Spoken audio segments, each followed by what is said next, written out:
Okay, so welcome to today's art journal, and this is one that I made a while back, and it was a class that I did, well, we're going back a few years in my early journey in mixed media, but I visit this often because it does mean, the contents that I put in there means a lot, and you went through a process, and it was part of the soul restoration online course with Melody Ross, and she likened our bodies, our lives as like, you know, if you imagine a big house and it was to go under restoration, and what would, you know, you'd have scaffolding, you'd have the netting, you'd have, you know, a whole host of work going on, and areas would be closed, but not for the general public. But it's like, you know, if you imagine you were doing a big construction and what you would need to support the foundation, and then you'd need to do the work, like you gut it from inside out and you just fix everything from the basement to the top. Anyway, so this is one of the journals that we made. So I used a children's book, and I've covered it, it's padded. I covered it with brown paper, so something similar to this, and scrunched it up so you've got a texture there, and then painted it with black acrylic paint. And I really like the feel. This size is one of my favourite types of journal, and it's 7.5 by just under 8.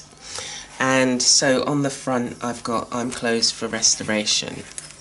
So when you go in, this is just the first page, and I thought I would, you know, brighten it up. This is a nice pink colour. It looks like really glaring red, but it's like a cerise, is that?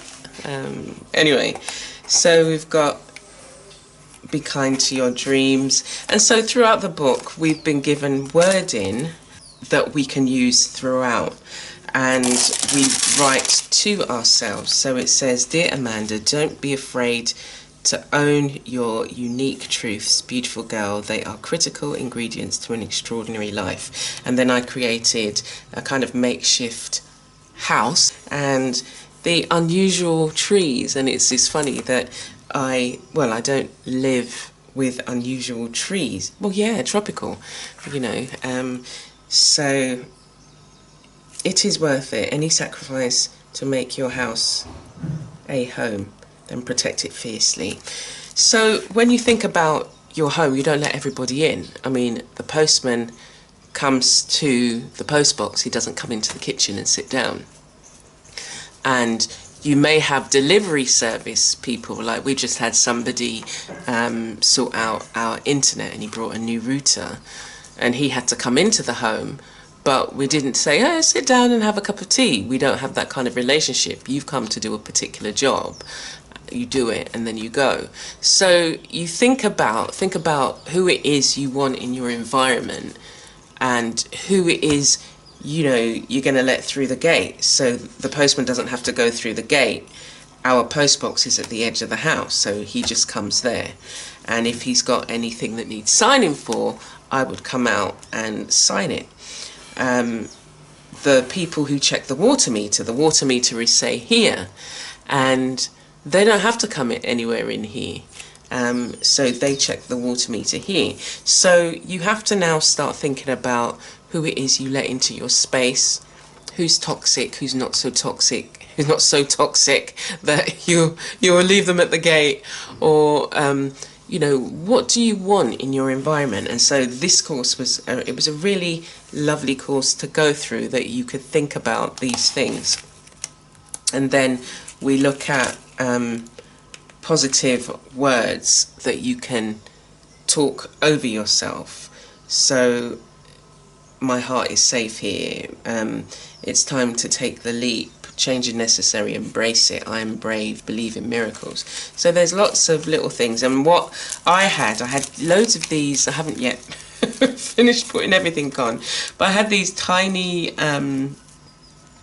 photographs of myself. It was taken at one of my jobs, so we're going back I've left there many years now, but we got these little you see these little photographs taken, and then they gave me like a contact sheet with all these, and I was thinking, what am I going to do with these? But I thought I would stick them here, and where the sentiments are, just put myself in it. So that's one of the jobs I'll be coming back to do.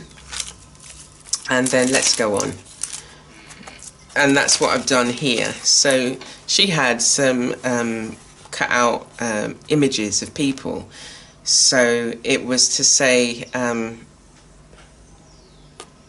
sometimes there's two sides of you, you know, or two sides of the way you think about yourself. So one says my weak self, and then it's my strong self. You know, we can go into situations where we feel slightly insecure, or, you know, less than, and it's to remind ourselves that, yeah, we can have that emotion, but the truth is I'm brave, the truth is I'm strong, the truth is I've got the talent, the ability, the whatever, you know. So stop talking negative, using the negative terms, and use some positive terms. And this was a way, again, playing in the journal, adding elements like the, you know, the butterfly, we've got the birds here, actually really did make a difference. And then we've got, you know, you've got so many negative things coming your way, but you find the strength to do it anyway. And that's, you know, she felt underqualified, but she did it anyway. She always kept trying. It seemed that everything was a battle, but she kept creating anyway. They were not kind to her, but she did it anyway.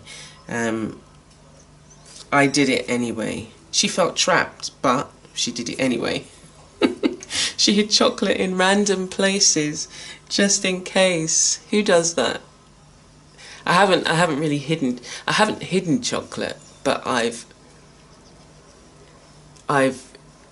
used chocolate as an emotional crutch. Anyway, so let's continue to go through. So there was lots of things that you could put in to help make you feel good. What equals these things? What equals peace? Sleep in my own bed, knowing I can chill, waking up in the morning and sketching, going to a craft store, an art store and looking around, that equals peace to me. So it was, you know, there are so many things that we do or we have around us that equals, you know, feeling joy, motivation, satisfaction. Let's focus on doing these things, and that makes a difference in your life. Equals unconditional love. Bath with candles, favourite bath supplies, painting my toes and fingers, wearing clothes, wearing nice clothes, putting on my favourite perfume, equals bliss. Painting all day, creating craft products, watching informative creative videos, playing with chatting with a friend, being able to spend all day playing with materials. So these are things that I typed out and then put under these things, and that's a really good exercise. I'm so glad I found this. I didn't not find it, it was shut in a drawer. Equals cooperation, equals friendship. So we were to think about these things because we've got them in our toolkit, you know, so we can use them. Equals truth, understanding how I'm feeling that moment. Listening to God, listening to inspired teaching, learning something new, reading a book, equals truth. So when I'm feeling less than, I can look here and say, okay, how is it I'm feeling? And what are the things that I can think of doing? If I'm feeling that I'm not valued, or I'm undervaluing myself, it's got equals feeling valuable here. So being organised, clearing my workspace, honouring myself and my work, making time for my art, making time to learn something new. That for me makes me feel valued. So if I'm feeling less than, I know I can come here and say, okay, yeah, when I'm learning something new, so let me take out those books that I have, let me do something, let me clear my workspace. So it is about putting back and putting new things back in, you know, taking out what's not working and putting new things back in. And it goes on. I've created, so there's equals confusion, sadness, isolation, not going for a walk. Equals isolation, not going out for a walk, spending time on the internet but not producing any good work, not valuing my time in the moment. That equals isolation to me. And we know that, you know, a lot of us have been, all of us at some moment in time have felt isolated or lonely. Equals exhaustion, focusing on other people, not resting and valuing myself, not taking time out for me. So there's a lot of not valuing yourself that will bring on the negative emotions. Equals betrayal, not valuing myself, not eating right, not taking time out for me, not creating or writing. So it was important for me to understand where I stood in all of this so that I can make steps to make sure that I had the strategies available. So we did a journaling book, which is in another place, and here are additional spaces for me to work on. It was a really lovely course to take. So this is the road to the house. Healing, dreams, peace, growth, acceptance. Life is meant to be joyful. All of the encouraging words leading to the house, and you only get that when you start clearing out, like clearing the clutter. There's lots of clearing the clutter challenges going on at the moment, and it's not just the physical clutter, it's the mental, emotional that you also have to think about. Well, how do I do that? And this was one of the ways in terms of clearing out. So this is what I thought about myself, but this is what's true. I need to retune with my truth on a regular basis. I'm worth this time.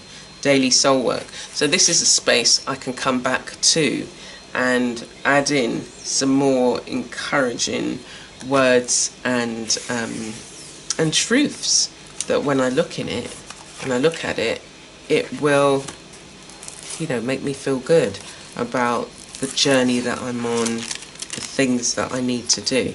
So there's a lot of paint. As I said, it was a children's book, and I've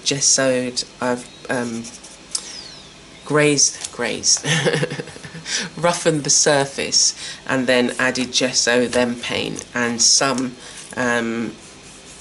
there's tissue paper here, but I've used collage paper and then I've painted. So there's a lot of build-up on there, and I didn't seal it, but because I'd used glue to put it, to add all the elements, it's quite sealed. But as I say, there's still more room for me to add to this book, which is nice.